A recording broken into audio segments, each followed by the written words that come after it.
kurang kencang, kurang semangat. Ini jemaat paling pagi, berarti jemaat yang paling berapi-api. Kenapa? Karena banyak yang masih tidur, masih ileran. Kita sudah ada di dalam rumah Tuhan. Amin. Shalom Bapak Ibu. Yang belakang dengar suara saya, shalom. Lambaikan tangan, wajah kelihatan semuanya. Sayang loh, biasa lihat di TV, sekarang bisa ngeliat langsung. Asik. Puji Tuhan Bapak Ibu. Kemarin saya sempat cerita bahwa saya dalam perjalanan rohani saya dipanggil sama Tuhan. Akhirnya menyerah, 20 gereja pengen melayani. Sekarang sudah berapa Sarah? 17 gereja. Not bad lah ya Pak ya.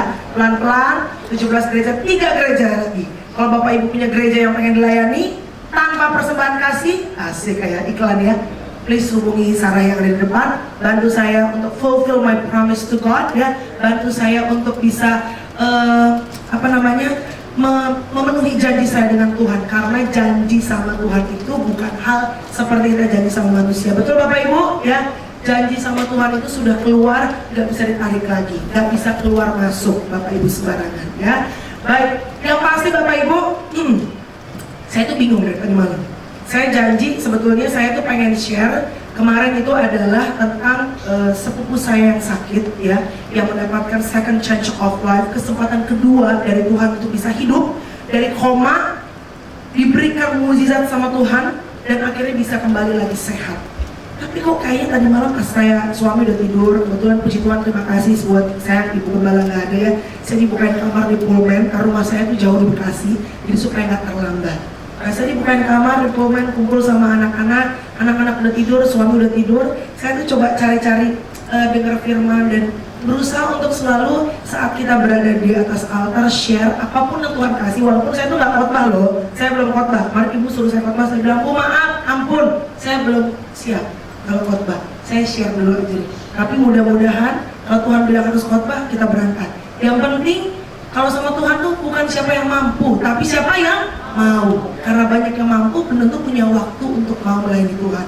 Jadi buat kakak-kakak yang tadi tim praise and worship luar biasa, ingat, apapun yang kita taruh di ladang Tuhan tidak pernah kembali dengan sia-sia.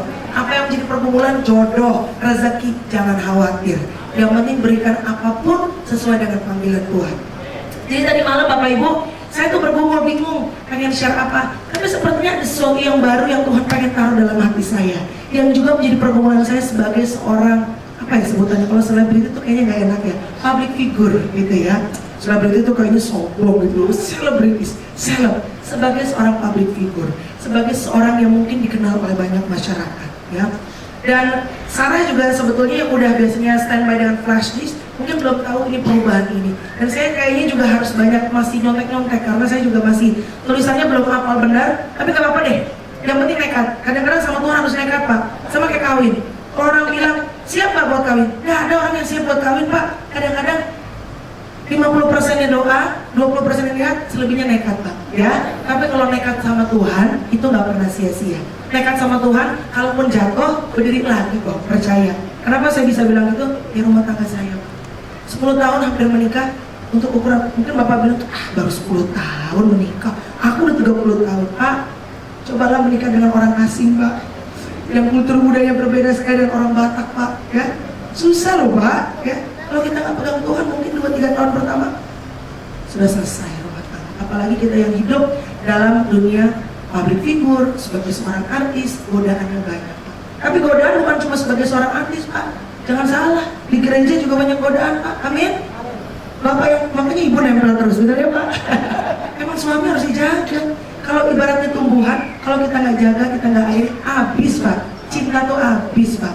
Makanya kadang-kadang saya tanya sama mama papa saya, cinta nggak sama papa saya? Belum menikah, mungkin 40 tahun, ada yang menikah 50 tahun. Ya sudah seperti kakak adik lah.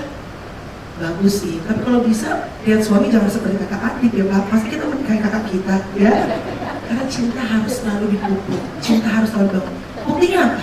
Jangankan cinta sama manusia, cinta sama Tuhan aja kadang-kadang suka anyep, bener gak?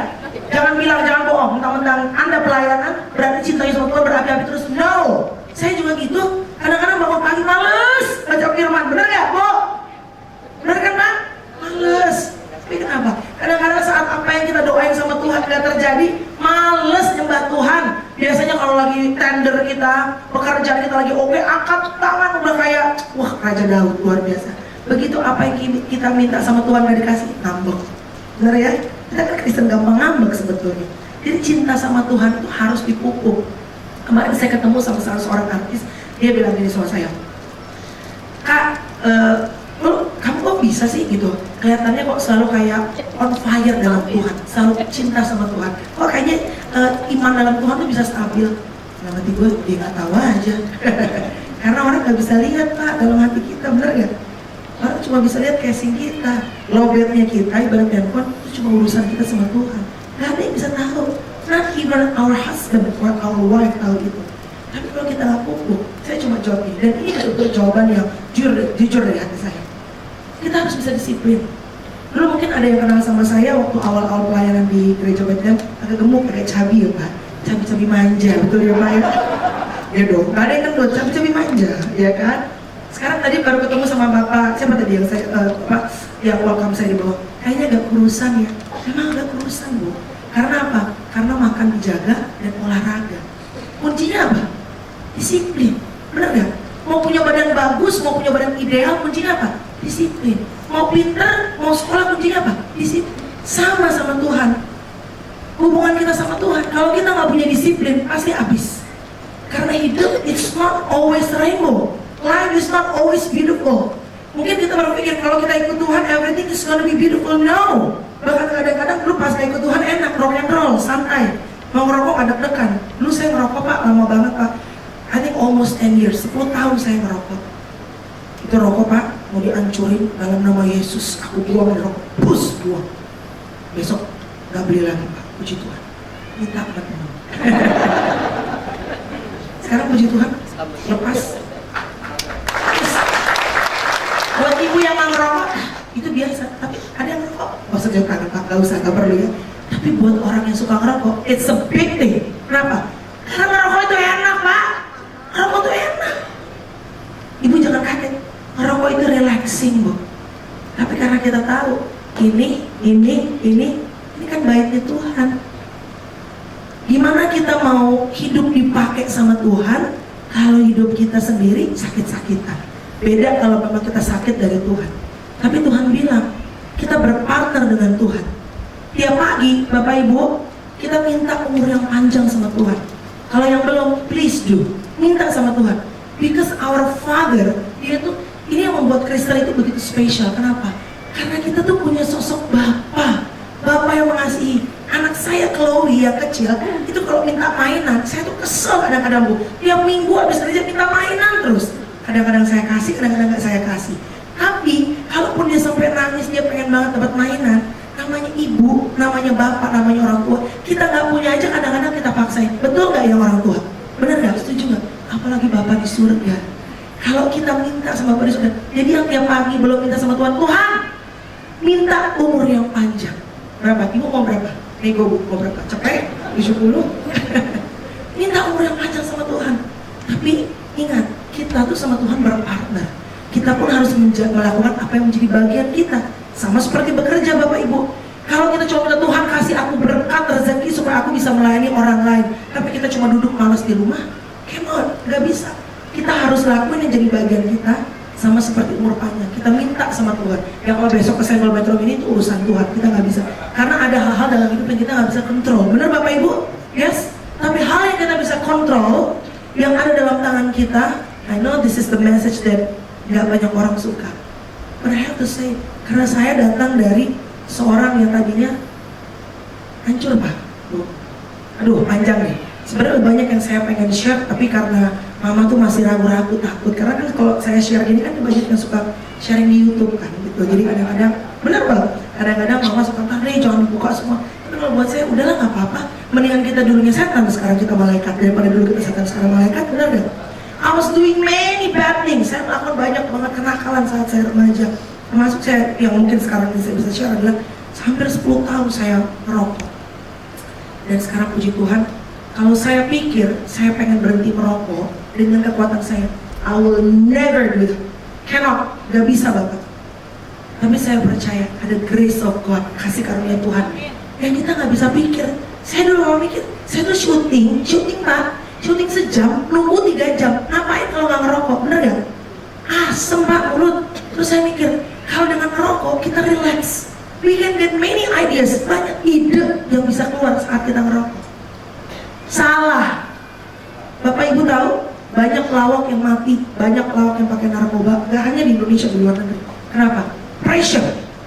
Mungkin juga orang-orang yang berkhotbah di atas altar, Bapak Ibu mungkin gak tahu, pressure, tekanan. Karena apa? Takut kehabisan ide. Makanya orang kadang-kadang using drugs. Orang bilang, kalau saya pakai narkoba, ide tuh gak tahu kenapa keluar aja.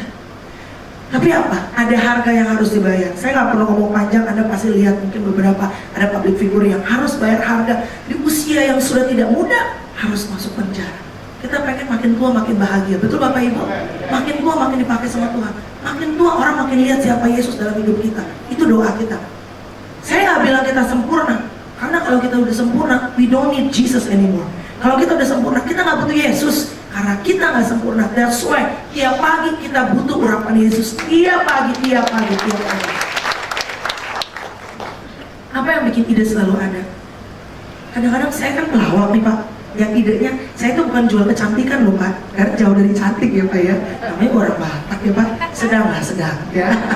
Jelek enggak, ya cantik sedikit-sedikit lah Pak. Saya tuh menjual ide Pak, karena dalam melawak itu harus ada ide. Dalam membuat sekarang YouTube harus ada ide. Apa yang bikin ide selalu ada?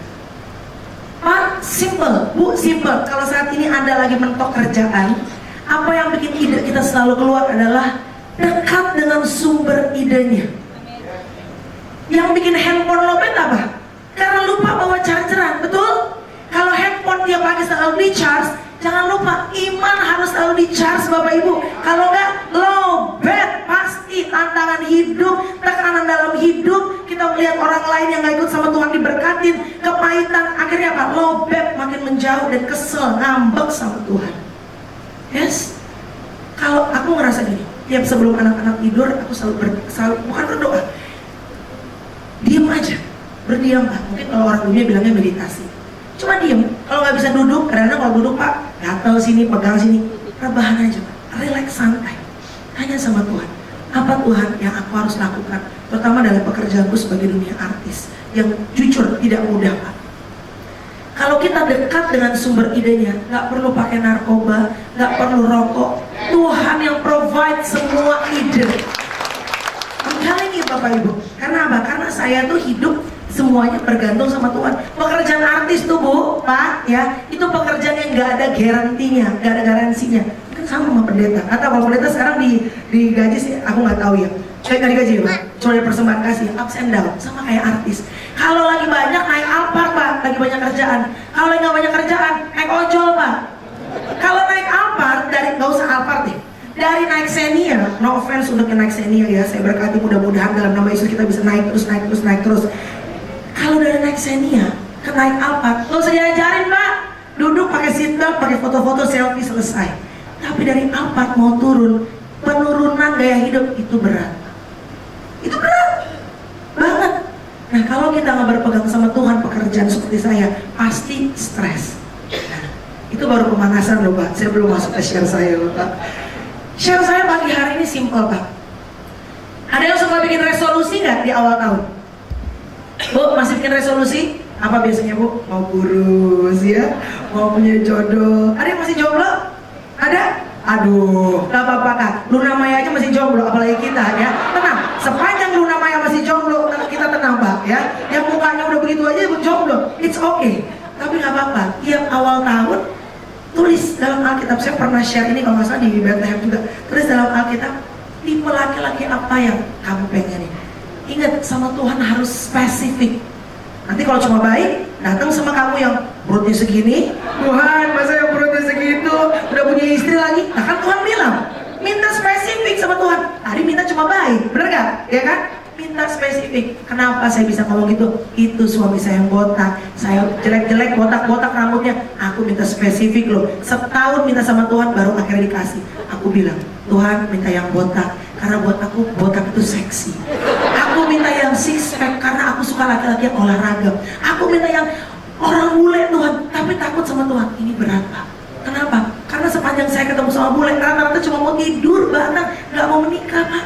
Saya minta Tuhan, minta orang bule yang takut sama Tuhan. Puji Tuhan Pak, suamiku gak sempurna, tapi dia laki-laki sangat takut sama Tuhan.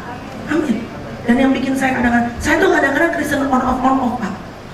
Kalau Tuhan kasih pekerjaan, happy. Itu Tuhan, kenapa sih? Saya manggil sama saya, Dad. Why? Dad, why? Tuhan gak kasih. Aku udah baca firman, mulai. Kita tulis apa yang kita bilang sama Tuhan, aku udah baca firman, aku udah melayani. Masa Tuhan gak kasih? Tapi saya bersyukur punya suami saya Tyson. Kalau Tyson itu Pak, terakhir pergi ke gereja Sunday School itu umur 6 tahun. Baru sekarang udah tua, rambut udah rontok, baru balik lagi. Baru sekarang ikut sama Tuhan. Jadi Pak, Bu, Opung, Cici, Nenek, semuanya nggak ada yang terlambat buat Tuhan.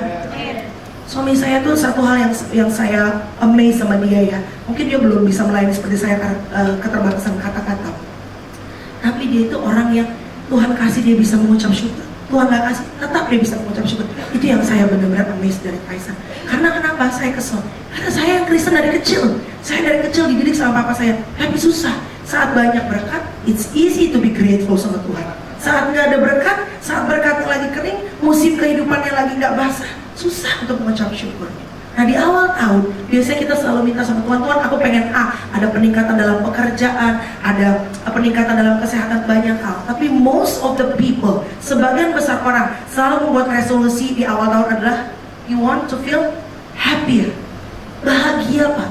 Orang tuh nyari bahagia hidup ini Pak. Orang pengen cari apa sih yang dalam buku-buku tulisan life is beautiful tuh apa Pak. Ternyata saya temukan, tadi malam saya coba saya suka dengar khotbah John Mogi, saya suka beberapa khotbah dari pendeta-pendeta yang suka share di YouTube. Ternyata ada 2 kunci kalau kita pengen hidup itu bahagia. Gak perlu pesugihan Bu, ya sekarang lagi heboh pesugihan Bapak Ibu ya. Gak perlu ke orang pintar, gak perlu buka kartu, gak perlu Bu. Kalau kita pengen mendapatkan life is beautiful, hidup yang bahagia, ada 2 kuncinya. Matius 6 ayat 33, of course pasti semua udah tahu. Seek the kingdom of the Lord. Carilah dulu kerajaan Tuhan, dan saya yakin ini gak perlu dibahas panjang, semua udah tahu. Maka Tuhan bilang semuanya, bahkan apa yang ada dalam hati kita, Tuhan tambahkan. Dan yang kedua, ini yang berat. Makanya tadi saya mikir-mikir pengen share ini. Karena ini saat kita share di atas altar, sebetulnya firman itu adalah pedang bermata 2. Bukan hanya menusuk kepada jemaat. Bu, are you okay? Mau dikasih air putih dulu? Apa perlu didoakan Bu? Suci baru sharing mau doain orang. Doain diri sendiri dulu ya. Ada satu lagi kunci kalau kita pengen mendapatkan hidup yang berkelimpahan, hidup yang bahagia, hidup kudus Pak. Ini yang berat, hidup kudus ini. Kenapa sih kita harus hidup kudus bersama dengan Tuhan? Ada ayatnya Pak. Saya udah mulai pakai ayat sedikit-sedikit lah. 1 Petrus 1 ayat 15 sampai dengan 16. Apa yang bikin kita saat kita melakukan hal yang kita tahu Tuhan gak pengen, ketakutan. Dan rasa takut itu hal yang paling gak enak loh Bapak Ibu.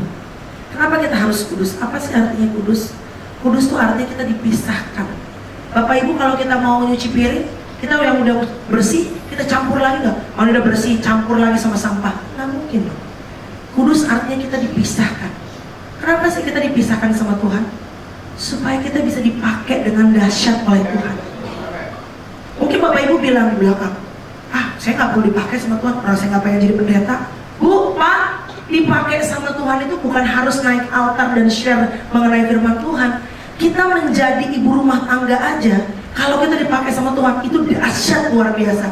Mungkin Ibu Susi Simanjuntak itu bukan nggak pelayanan sama sekali di gereja, tapi saat dia berdoa tumpang tangan, wow, kuasa doanya luar biasa. Karena dia adalah ibu rumah tangga yang dipakai dahsyat oleh Tuhan. So, saat kita bilang kita pengen hidup kudus, bukan berarti kita harus menjadi pendeta, kita harus kerja dalam rumah Tuhan. It's good kalau kita bisa kerja dalam rumah Tuhan, tapi dalam apapun pekerjaan kita, kalau kita bisa hidup kudus, kita bisa dipakai dengan dahsyat sama Tuhan. Kenapa kita harus hidup kudus, Bapak Ibu?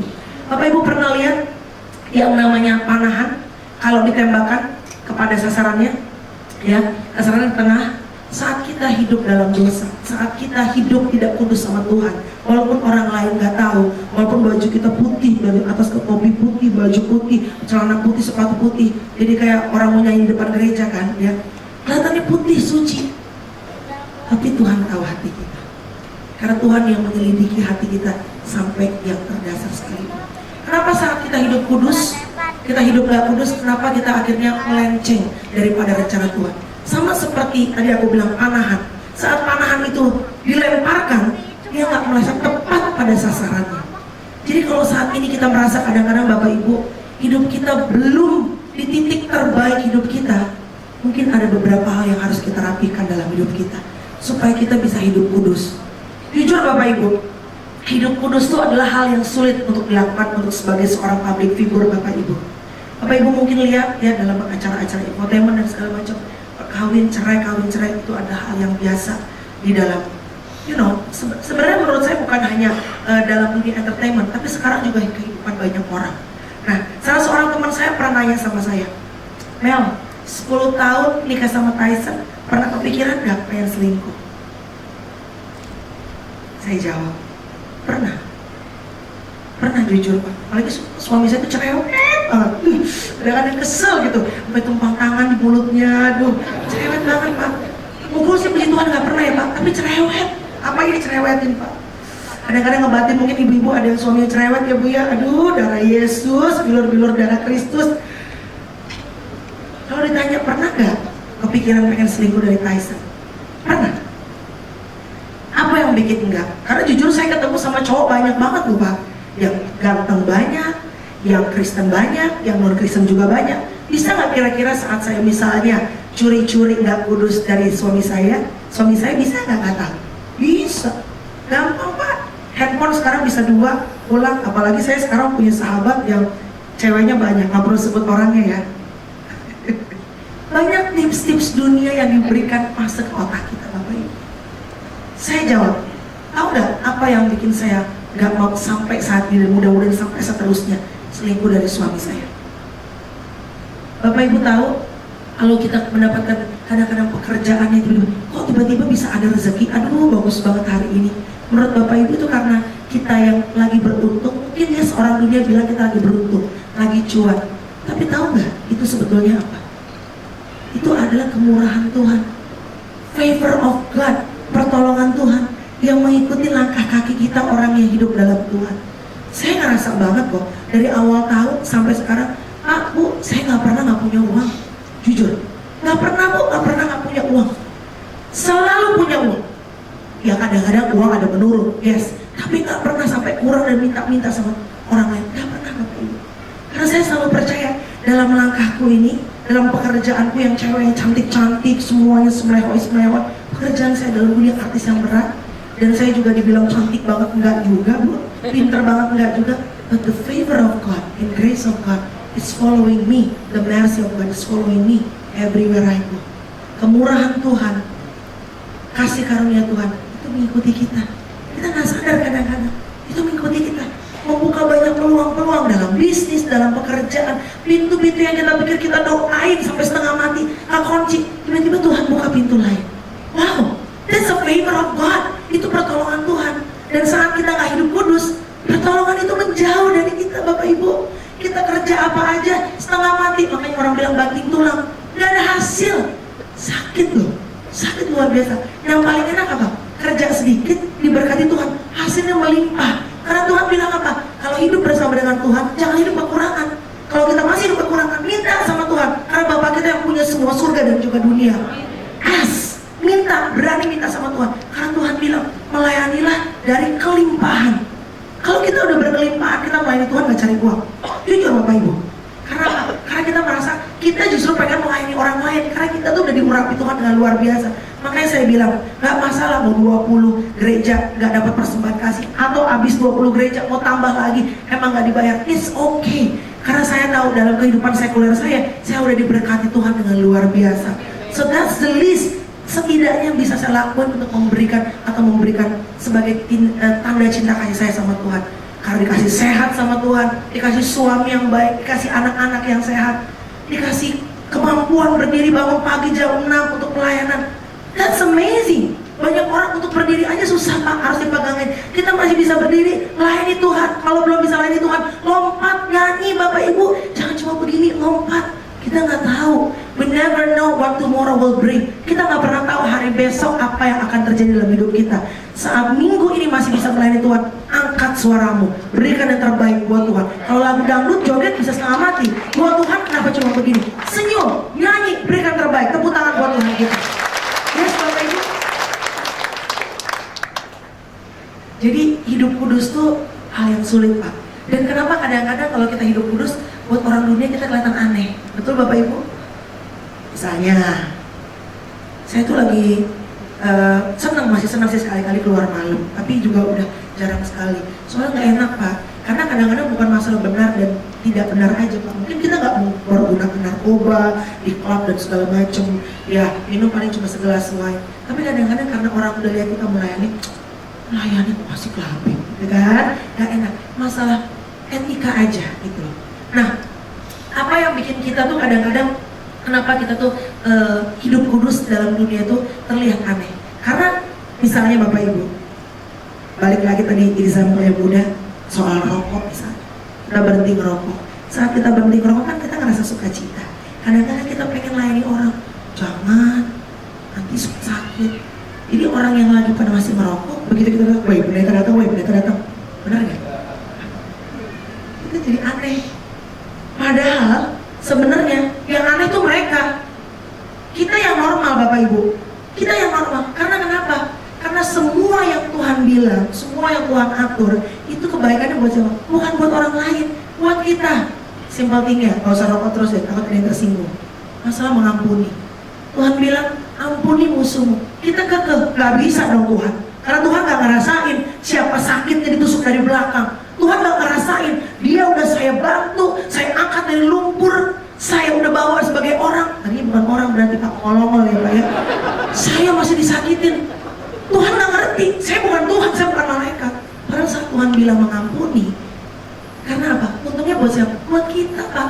Karena saat kita benci dan dendam sama orang lain, kita tuh pegang bola api panas, kita pengen lempar orang lain, kita pengen orang lain mati. Sebelum kita lempar kepada orang lain, tangan kita udah kebakar dulu. Kita pengen racunin orang lain, tapi sebenarnya kita yang meminum racun pelan-pelan. Bapak Ibu jujur, kenapa sekarang ini sakit kanker semakin banyak? Gas polusi dan segala macam.